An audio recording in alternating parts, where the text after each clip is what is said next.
Aka Madinaga kim bilan borasiz? Dadangiz olib borasizmi? Hozir men sizlarni Madinaxon bilan tanishtiraman. Bu qizimiz Madinaxon. Adingizni yaxshi ko'rasizmi, oyingizni? Dadamda. Shunchalik yaxshi ko'rasizmi adingizni? Voy mashalloh. Makka Madinaga kim bilan borasiz? Dadam bilan. Dadangizni olib borasizmi?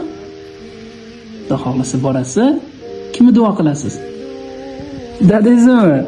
Voy mashalloh. Nimaga? Chunki dadam qiyin joylarda ishlaydi. Qiyin joylarda ishlaydi. Kim uchun ishlaydi? Men uchun. Bu qizchani o'zini otasi tug'ma nogiron bo'lganligi uchun menga nogiron kasal qiz kerak emas deb tashlab ketib yuborgan.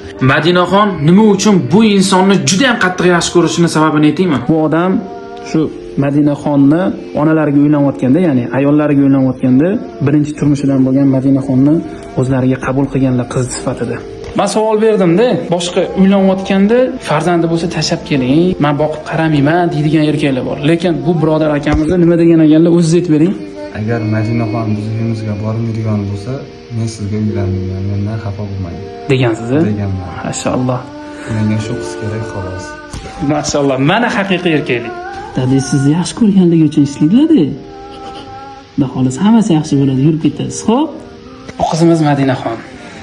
Yoshlari 7da. Suyaklari juda ham mo'rt. Son suyagini o'zi mana shu kichkina barmoqchamizni razmerida. Hozir mana oyoqlari gips qilingan. Ana shu bir oyoqlari kalta, sababi 10 oyoqlari singandan keyin temir qo'yilgan, shuni evaziga uzunroq bo'lgan va hozirgi holatda bu oyoqlari ham kalta bo'lib qolgan. Hazillashib qo'lini bundoq qisib qo'ysangiz ham o'sha qisgan joyingiz o'zi sirasi sinib ketadi. Xuddi ana pechenyeni bundoq sindirgan paytingiz kirsatib singandek sinib ketadi. Shu Madinaxonni hozir operatsiya qildirsak, inshaalloh sog'ayib ketadi. Qarang, juda katta savob ustida siz turibsiz. Xolis Alloh uchun ehson qilaylik. Ataganimiz bo'lsa shundoq beraylik. Katta raqamlar uy egalariga tegishli ayollarini nomida ochilgan, to'g'ridan to'g'ri qiladigan har bitta ehsoningiz inshaalloh shu oilaga yetib keladi. Madinaxonni Xudo xolasa sog'aytirmasak bo'lmaydi. Chunki niyatlar juda ham katta. Zudlik bilan $15,000 kerak. Sababi Madinaxonni davolatish uchun $15,000 ketadi. Qo'lingizdan kelgancha yordam qilinglar. Ehson qilish uchun boy bo'lish shart emas. Like bosing videoga, repost qiling, storieslarga qo'ying, kommentariyada o'zingizlarning yaqininglarni belgilaylar. Shu ham bir ehson hisoblanadi. Kelinglar, hammamiz birlashaylik.